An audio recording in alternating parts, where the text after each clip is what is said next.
प्रथम विश्व युद्ध की शुरुआत कब हुआ था? तो ये स्मॉल डेट के साथ याद रखिएगा। ये 28 जुलाई 1914 को याद रखिएगा। 28 जुलाई 1914 ये 28 जुलाई 1914 को प्रथम विश्व युद्ध की स्टार्ट हुआ था। ये 4 वर्ष तक चला था। कितना वर्ष तक चला था? 4 वर्ष तक चला था और 37 देश ने भाग लिया था इसमें। 37 देश भाग लिया था। इतना याद रखिएगा प्रथम विश्व युद्ध के बारे में। प्रथम विश्व युद्ध में एक धुरी राष्ट्र था, एक मित्र राष्ट्र था। तो धुरी राष्ट्र में ऑस्ट्रिया, हंगरी, तुर्की, ये तुर्की लिखा हुआ है, थोड़ा सा मिसप्रिंट है, तुर्की, बुल्गारिया और इटली। ऑस्ट्रिया, हंगरी, तुर्की, बुल्गारिया और इटली ये प्रथम विश्व युद्ध में धुरी राष्ट्र में था। और मित्र राष्ट्र की तरफ इंग्लैंड, जापान, यूएसए, रूस, फ्रांस ये मित्र राष्ट्र की तरफ था। याद रखिएगा। इंग्लैंड में प्रथम विश्व युद्ध मतलब इंग्लैंड जो है प्रथम विश्व युद्ध में कब शामिल हुआ था? पूछा जाता है इंग्लैंड प्रथम विश्व युद्ध में कब शामिल हुआ था? तो ये 4 अगस्त 1914 को 4 अगस्त 1914 को प्रथम विश्व युद्ध में इंग्लैंड शामिल हुआ था। इटली धुरी राष्ट्र से मित्र राष्ट्र की ओर तरफ बढ़ गया था। ये धुरी राष्ट्र में था लेकिन मित्र राष्ट्र की तरफ ये आ गया था। ये कब? तो 26 अप्रैल 1914 को याद रखिएगा। 26 अप्रैल 1914 को 1915 को 26 अप्रैल 1915 को इटली धुरी राष्ट्र से मित्र राष्ट्र की ओर आ गया था। प्रथम विश्व युद्ध के समय अमेरिका का राष्ट्रपति कौन था? तो प्रथम विश्व युद्ध के समय अमेरिका के राष्ट्रपति वुडरो विल्सन था। याद रखिएगा, वुडरो विल्सन प्रथम विश्व युद्ध के समय अमेरिका का राष्ट्रपति था। अमेरिका कब शामिल हुआ था? तो ये 6 अप्रैल 1917 को अमेरिका प्रथम विश्व युद्ध में शामिल हुआ था। नेक्स्ट है 1919 को पेरिस शांति सम्मेलन में कितना देश भाग लिया था? तो देखिए पेरिस शांति सम्मेलन जो हुआ था ये 27 देश भाग लिया था। 27 देश, परंतु ये शांति संधियों की शर्तें जो है ये केवल 3 ही फैसला करता था। इसमें ब्रिटेन, फ्रांस और अमेरिका ये 3 ही तय करता था। इसका संधि शर्तों का नियम तीन वो ही तय करता था। पेरिस शांति सम्मेलन के समय अमेरिका का राष्ट्रपति कौन था? तो वुडरो विल्सन। पेरिस शांति सम्मेलन जो हुआ था उसमें अमेरिका का राष्ट्रपति वुडरो विल्सन था। ब्रिटेन का प्रधानमंत्री कौन था? तो लॉर्ड जॉर्ज ब्रिटेन का प्रधानमंत्री था। याद रखिएगा। फ्रांस का प्रधानमंत्री कौन था? तो जॉर्ज क्लेमेसो फ्रांस का प्रधानमंत्री था पेरिस शांति सम्मेलन के समय। यानी प्रथम विश्व युद्ध भी कह सकते हैं। 28 जनवरी 2019 वर्साय की संधि किसके साथ हुआ? ये 28 जनवरी 2019 को वर्साय की संधि ये सबसे खतरनाक हुआ। इसमें जर्मनी के साथ हुआ था। किसके साथ? जर्मनी के साथ। ये जर्मनी पे क्या किया? इसमें 1 लाख तक की सेना रखने की सीमित कर दिया। बोला कि 1 लाख सेना से ज़्यादा आप नहीं रख सकते हैं जर्मनी को। वर्साय की संधि जो हुआ 1919 में। और इसको बोला कि वायु सेना और पनडुब्बी आप नहीं रख सकते हैं। और जुर्माना के रूप में 6 अरब 10 करोड़ पाउंड 6 अरब 10 करोड़ पाउंड के रूप में जुर्माना के रूप में इसको देना पड़ा जर्मनी को वर्साय की संधि में। प्रथम विश्व युद्ध का सबसे बड़ा योगदान क्या रहा? तो राष्ट्र संघ की स्थापना। ये राष्ट्र संघ की स्थापना ये सबसे बड़ा योगदान रहा प्रथम विश्व युद्ध में। राष्ट्र संघ की स्थापना यहाँ लिखा हुआ है। प्रथम विश्व युद्ध की शुरुआत कब हुआ था? फिर से हम इसको रिपीट करते हैं एक बार। प्रथम विश्व युद्ध की शुरुआत कब हुआ था? तो प्रथम विश्व युद्ध की शुरुआत जो हुआ था ये 28 जुलाई 1914 को प्रथम विश्व युद्ध की शुरुआत हुआ था। 4 वर्ष तक चला था। 37 देश ने भाग लिया था। धुरी राष्ट्र में ऑस्ट्रिया, हंगरी, तुर्की, बुल्गारिया, इटली आता है धुरी राष्ट्र में। जो इटली फिर मित्र राष्ट्र की तरफ चल गया था। मित्र राष्ट्र की तरफ इंग्लैंड, जापान, यूएसए, रूस और फ्रांस आता है। इंग्लैंड प्रथम विश्व युद्ध में कब शामिल हुआ था? तो 4 अगस्त 1914 को इंग्लैंड प्रथम विश्व युद्ध में शामिल हुआ था। इटली धुरी राष्ट्र से मित्र राष्ट्र की ओर जो कब चला गया था? धुरी राष्ट्र से मित्र राष्ट्र की ओर तो ये कब गया था? तो 26 अप्रैल 1915 को। प्रथम विश्व युद्ध के समय अमेरिका का राष्ट्रपति कौन था? तो वुडरो विल्सन। प्रथम विश्व युद्ध के समय अमेरिका का राष्ट्रपति। अमेरिका प्रथम विश्व युद्ध में कब शामिल हुआ था? तो ये अमेरिका प्रथम विश्व युद्ध में ये 6 अप्रैल 1917 को शामिल हुआ था। और ये 2019 में पेरिस शांति सम्मेलन कितने देश लिए थे भाग? तो 27 देश भाग लिए थे। पेरिस शांति सम्मेलन के समय अमेरिका का राष्ट्रपति वुडरो विल्सन था, अमेरिका का राष्ट्रपति। ब्रिटेन का प्रधानमंत्री लॉर्ड जॉर्ज और फ्रांस का प्रधानमंत्री जॉर्ज क्लेमेंसो था। 1919 जो वर्साय की संधि हुआ, 1919 वर्साय की संधि, ये जर्मनी के साथ हुआ था। वर्साय की संधि, इसमें जर्मनी को 1 लाख रुपये तक, 1 लाख सेना रखने तक सीमित कर दिया। अब वायुसेना पनडुब्बी को नहीं रख सकता था और जुर्माना के रूप में 6 अरब 10 करोड़ पाउंड देना पड़ा। प्रथम विश्व युद्ध का सबसे बड़ा योगदान था राष्ट्रसंघ की स्थापना। आइए भूगोल के बारे में देखते हैं। भूगोल, पृथ्वी में क्रस्ट से, क्रस्ट को अलग करने वाला परत को, जैसे पृथ्वी है इसमें 3 गो परत है, क्रस्ट, मेंटल और कोर। तो पृथ्वी में क्रस्ट को क्रस्ट से जो अलग करेगा लाइन, उसको बोलेंगे कोनराड असमर्थता। क्रस्ट से क्रस्ट जो अलग करता है। अब क्रस्ट को मेंटल से जो अलग करेगा, ये लाइन क्रस्ट को मेंटल से जो अलग करेगा उसको बोलेंगे महोविश डिस्कंटिन्यूटी। महोविश डिस्कंटिन्यूटी, ये क्रस्ट को मेंटल से अलग करने वाला लाइन को बोलेंगे। मेंटल को मेंटल से अलग करता है रेपिटी असमर्थता बोलते हैं। मेंटल को मेंटल से अलग करने वाला लाइन को। मेंटल को क्रोट से जो अलग करेगा लाइन, उसे गुटेनबर्ग असमर्थता बोलेंगे। मेंटल को क्रोट से गुटेनबर्ग असमर्थता। उसके बाद क्रोट को क्रोट से जो अलग करेगा उसको लेहमैन असमर्थता बोलते हैं, लेहमैन असमर्थता। आइए देखते हैं इसमें। ये पृथ्वी मान लीजिए है, ये 3 परत है, 3 परत है। तो देखिए क्रस्ट है, एक क्रस्ट है, एक मेंटल है, एक कोर है। तो क्रस्ट को क्रस्ट से जो अलग करेगा उसको कोनराड बोलेंगे, कोनराड। अब मेंटल को मेंटल से अलग करेंगे जो रेपिटी बोलेंगे, रेपिटी। अब क्रोट को क्रोट से जो अलग करेगा उसको लेहमैन बोलेंगे, लेहमैन। इसमें बच गया अब क्रस्ट मेंटल के बीच में, तो क्रस्ट मेंटल के जो बीच में अलग करेगा और उसको बोलेंगे, क्रस्ट मेंटल के बीच में अलग करेगा महोविश डिस्कंटिन्यूटी। अब मेंटल और क्रोट के बीच में जो अलग करेगा उसको बोलेंगे गुटेनबर्ग। इतना ही तो देखें हम लोग। ग्रेनाइट, बेसाल्ट, पैग्माटाइट और डायोबराइट, ये सब जो है, ये सब आग्नेय चट्टान का उदाहरण। पूछा किस चट्टान का उदाहरण है? तो ये सब आग्नेय चट्टान का उदाहरण, आग्नेय चट्टान। ग्रेनाइट, बेसाल्ट, पैग्मेटाइट, डायोराइट, ये सब आग्नेय चट्टान का उदाहरण है। ग्रेवो, आग्नेय चट्टान का रूपांतरण पूछा जाता है। तो आग्नेय चट्टान का रूपांतरण, ये ग्रेनाइट जो है नीस में बदल जाता है, ग्रेनाइट नीस में, बेसाल्ट सिस्ट में और बिटुमिन्स कोयला ग्रेफाइट में बदल जाता है। आग्नेय चट्टान का रूपांतरण हो गया ये। अब सादी चट्टान का रूपांतरण पूछेगा तो ये चूना पत्थर संगमरमर में बदल जाता है और लिग्नाइट कोयला एंथ्रासाइट में। याद रखिएगा, अब सादी चट्टान में ये लिग्नाइट कोयला आता है, अब सादी चट्टान में। अब बिटुमिन्स कोयला जो आता है ये अग्नि चट्टान में आता है। नेक्स्ट है दामोदर महानदी और गोदावरी नदी बेसिन। दामोदर घाट नदी हो गया, महानदी हो गया, गोदावरी नदी हो गया। ये सब में अवसादी चट्टान, ये सब अवसादी चट्टान में कोयला पाया जाता है, ये सब। इसको फिर से रिपीट करते हैं। भूगोल, पृथ्वी में क्रस्ट को क्रस्ट से अलग कौन करता है? तो कोनराड असमर्थता। क्रस्ट को मेंटल से महो डिस्कंटिन्यूटी, मेंटल को मेंटल से रेपिटी, मेंटल को मेंटल से रेपिटी हो गया।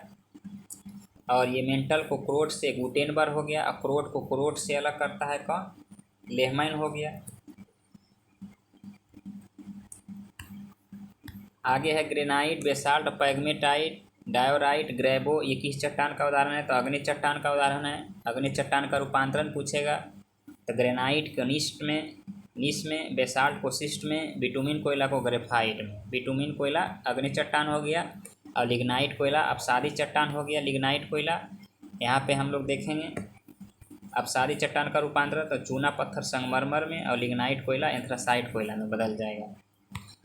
दामोदर और महानदी और गोदावरी, ये सब में कोयला पाया जाता है, ये सब नदी बेसिन में कोयला पाया जाता है। नेक्स्ट देखते हैं अर्थव्यवस्था के बारे में।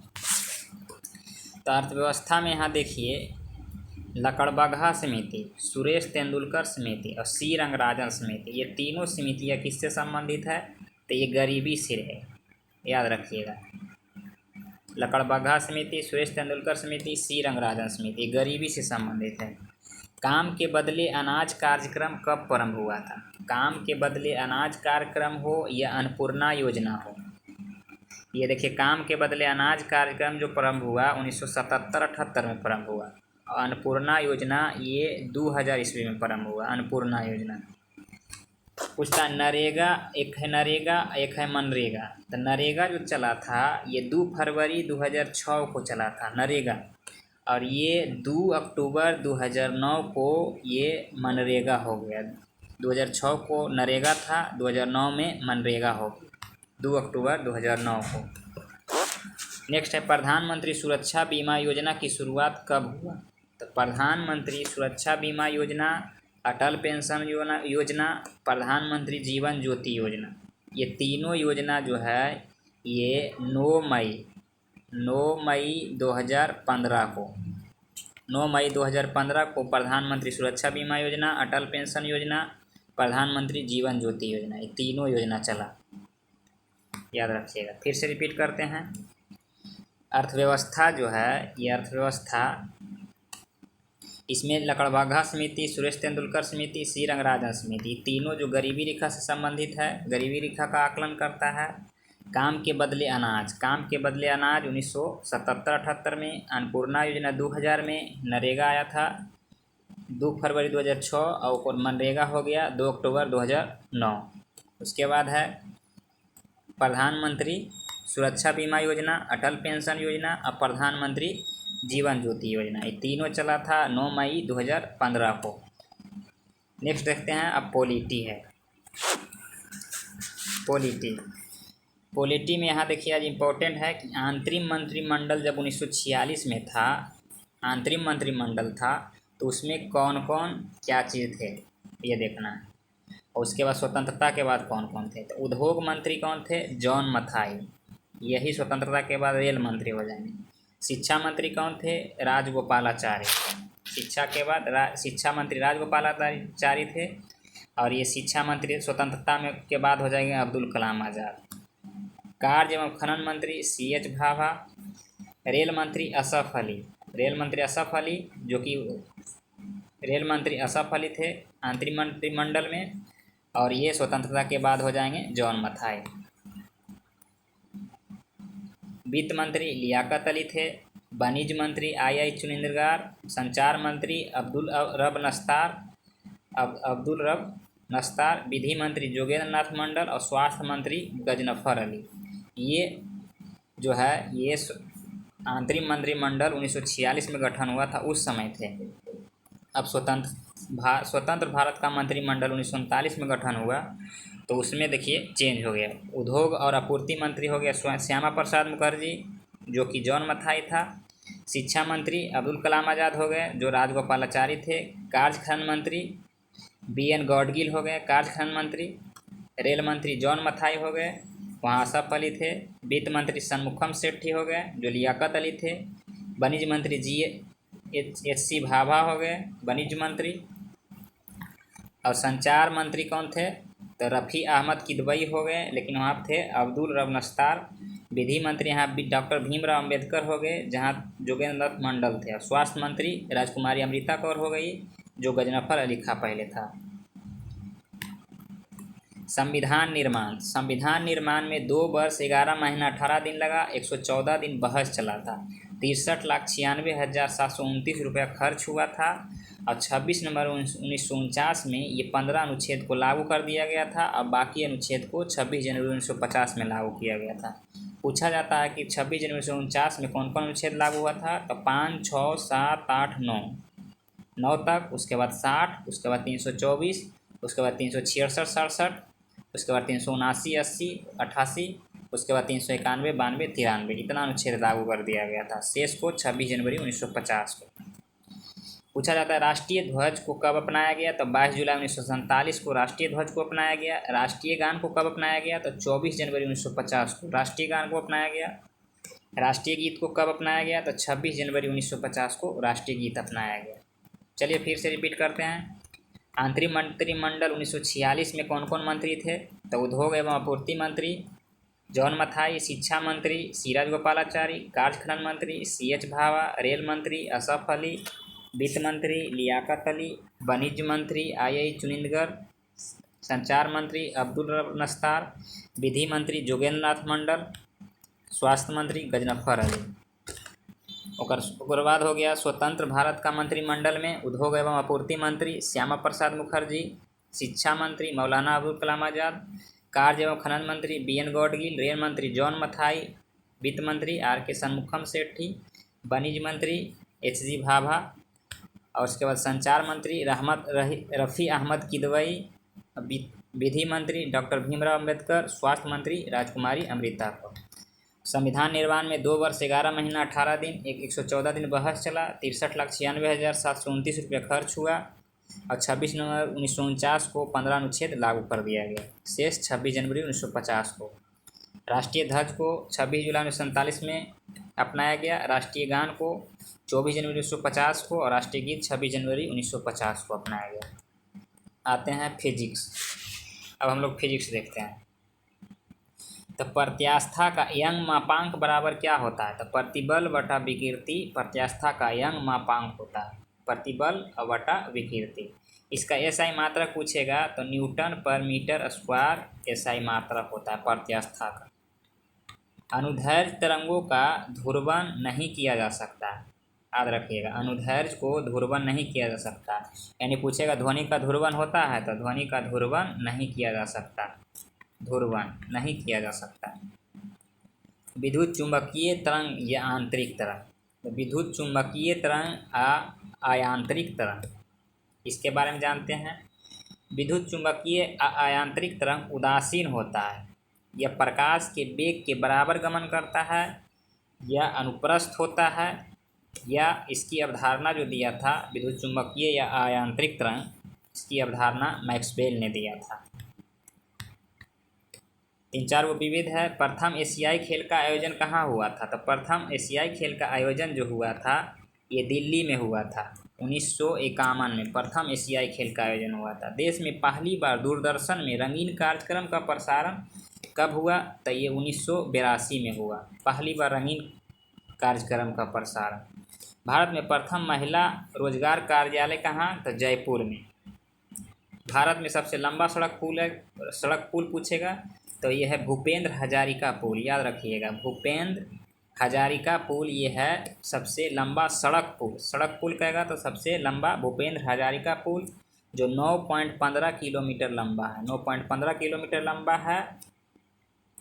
उसके बाद सबसे लंबा सड़क सुरंग बोलेगा, सबसे लंबी, यहाँ छूट गया है, सबसे लंबा सड़क पुल भूपेंद्र हजारिका हो गया। और सबसे लंबी सड़क सुरंग बोलेगा तो चेनानी नासरी सुरंग, याद रखिएगा, चेनानी नासरी सुरंग ये सबसे लंबा सुरंग है, जो 9.2 किलोमीटर है। ये जम्मू कश्मीर में NH-44 पर स्थित है।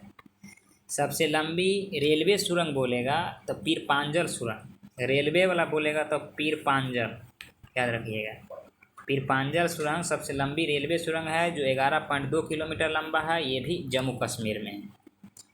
आइए फिर से रिपीट करते हैं। प्रत्यास्था का यंग मापांक बराबर प्रतिबल बटा विकृति, SI मात्रक न्यूटन पर मीटर स्क्वायर होता है। अनुदैर्घ्य तरंग का ध्रुवन नहीं किया जा सकता है। विद्युत चुंबकीय तरंग या आयांतरिक तरंग के बारे में, यहाँ तक विद्युत चुंबक या आयांतरिक तरंग उदासीन होता है, प्रकाश के वेग के बराबर गमन करता है, अनुप्रस्थ होता है। मैक्सवेल ने इसकी अवधारणा दिया था। प्रथम एशियाई खेल कहाँ हुआ था? दिल्ली में 1951 में। दिल्ली में देश में पहली बार दूरदर्शन में रंगीन कार्यक्रम का प्रसारण तो 1982 से। भारत में महिला रोजगार कार्यालय तो जयपुर में है। भारत में सबसे लंबा सड़क पुल हो गया भूपेंद्र हजारिका पुल, जो 9.15 किलोमीटर लंबा है, 12.9 मीटर चौड़ा है, ढोला से सदिया जाता है, यानी असम को अरुणाचल प्रदेश से जोड़ता है, लोहित नदी पे है। सबसे लंबी सड़क सुरंग पूछेगा तो चेनानी नासरी सुरंग 9.2 किलोमीटर लंबा है, जम्मू कश्मीर में NH-44 पे है। और सबसे लंबी रेलवे सुरंग पूछेगा तो पीर पांजल रेलवे सुरंग जो 11.2 किलोमीटर लंबा है। चलिए मिलते हैं हम लोग नेक्स्ट वीडियो में।